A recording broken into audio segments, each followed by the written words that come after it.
के सबसे पुराने ईश ग्रंथ ऋग्वेद के मंडल 1 सूक्त 7 का 10वां मंत्र है, इंद्रम वो विश्व तस्परिहवा महे जनेभ्या अस्माकम अस्तु केवलः। ऐ मनुष्यों, तुमको अत्यंत उचित है कि मुझ एक परमेश्वर को छोड़कर किसी दूसरे देव को कभी मत मानो, क्योंकि पूजा करने योग्य एक मुझ परमेश्वर को छोड़कर कोई दूसरा देव नहीं है। श्रीमद् भगवद गीता में है, मत्तः परतरम नान्यत् किंचिदस्ति धनंजय। पूजा करने योग्य मुझ परमेश्वर से के अलावा कोई परमेश्वर नहीं है। ये है इस्लाम की में अल्लाह की हिकमत। और इस प्लेटफॉर्म को अगर पकड़ा गया होता तो आज मामला दूसरा होता। हमारे आरएसएस के भाई कहते हैं, विश्व हिंदू परिषद के लोग भी कहते हैं कि इस देश में रहने वाला हर व्यक्ति, हर इंसान हिंदू है, लेकिन इसकी कोई दलील नहीं है। यह भी अटकलबाजी है, मनमानी अटकलबाजी है, जो चाहा सो बोल दिया। क्या दलील है इसकी भाई? इस देश में रहने वाला हर व्यक्ति हिंदू है, लेकिन इस बात की दलील है कि एक ईश्वर की पूजा करने वाला हर हिंदू मुसलमान है।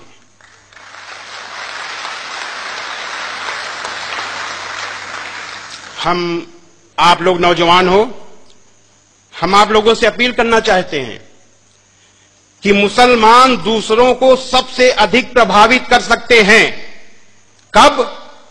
जब वो बुराइयों को न देखें और अपनी अच्छाइयों को बताएं और खुद अमल में भी लाएं।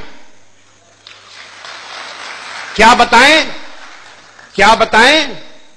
बताएं कि इस्लाम गुस्सा करने का मजहब नहीं है, इस्लाम लड़ाई करने का मजहब नहीं है, इस्लाम जबरदस्ती करने का मजहब नहीं है, इस्लाम बदला लेने का मजहब नहीं है, इस्लाम शांति का मजहब है, दया का मजहब है, माफी का मजहब है। इस्लाम दिल जीतने का मजहब है। इस्लाम में बुराई का बदला बुराई नहीं, भलाई है, क्योंकि इस्लाम कुरान का मजहब है।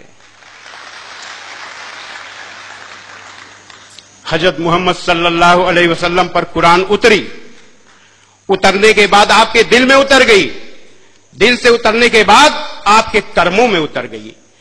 कुरान की एक एक अच्छाई हजरत मोहम्मद सल्लल्लाहु अलैहि वसल्लम की अच्छाई बन गई। आपने अपने पूरे जीवन में अपने विरोधी के लिए भी बद्दुआ नहीं की, अपने दुश्मन से भी बदला नहीं लिया।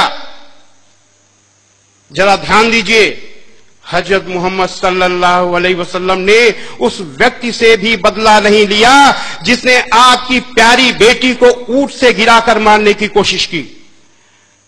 उन अबू सुफियान से भी बदला नहीं लिया जिन्होंने आपके खिलाफ हर लड़ाई में आपके दुश्मनों का नेतृत्व किया।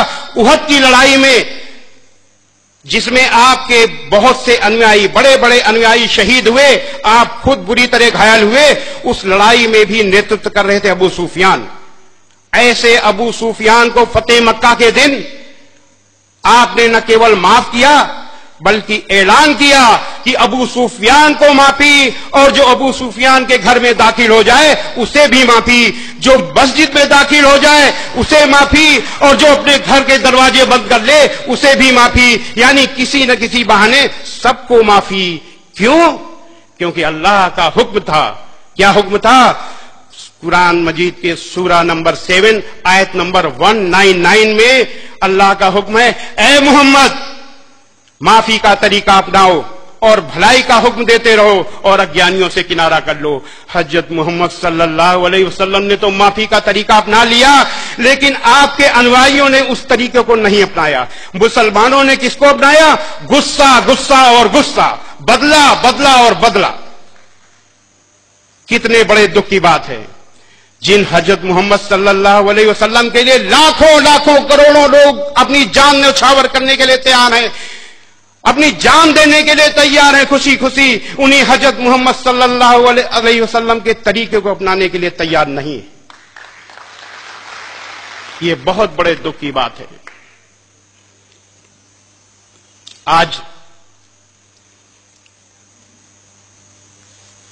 अपने को हजरत मोहम्मद सल्लल्लाहु अलैहि वसल्लम का अनुयायी कहने वाले लोग जगह जगह निर्दोषों पर, औरतों पर, बच्चों पर हमले कर रहे हैं।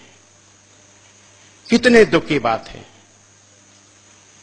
और कह क्या रहे हैं? हम मुसलमानों पर हुए जुल्म का बदला ले रहे हैं। क्या हजरत मोहम्मद सल्लल्लाहु अलैहि वसल्लम ने बदला लिया था? अभी हमने बताया। आपने कभी भी बुराई का बदला बुराई से नहीं दिया। आपने बुराई का बदला अच्छाई से दिया। यहां पर मुझे एक बुढ़िया माई की कहानी याद आ रही है। एक बुढ़िया माई उस रास्ते पर रहती थी जिस रास्ते पर आप से रोज निकलते थे। वो गैर मुस्लिम थी, आपसे इतना चिढ़ती थी कि आप जब निकले आपके ऊपर कूड़ा फेंक दे।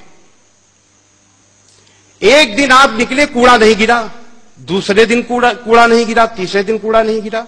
हजरत मोहम्मद सल्लल्लाहु अलैहि वसल्लम ने सोचा कि कहीं बुढ़िया माई बीमार तो नहीं हो गई। आप ऊपर चढ़ के गए, आपने आवाज दी, माई माई। बुढ़िया माई ने आवाज दिया, कौन? आपने कहा, मैं मोहम्मद। इतना सुनना था, बुढ़िया माई बहुत जो नाराज हो गई, अरे मोहम्मद कैसे आए? आपने बड़ी विनम्रता से कहा, माई आपने मेरे ऊपर 3 दिन से कूड़ा नहीं फेंका, मैंने सोचा कहीं आप बीमार तो नहीं हो गई, इसलिए मैं आपको देखने चला आया।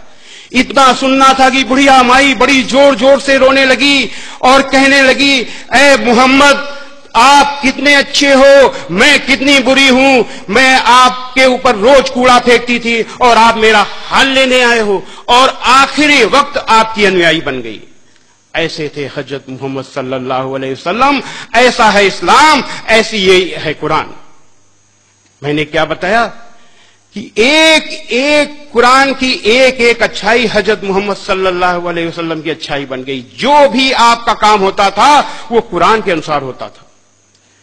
तो अब हम अंत में निचोड़ में आते हैं कि हजरत मोहम्मद सल्लल्लाहु अलैहि वसल्लम का यही इस्लाम दुनिया का नेतृत्व कर सकता है।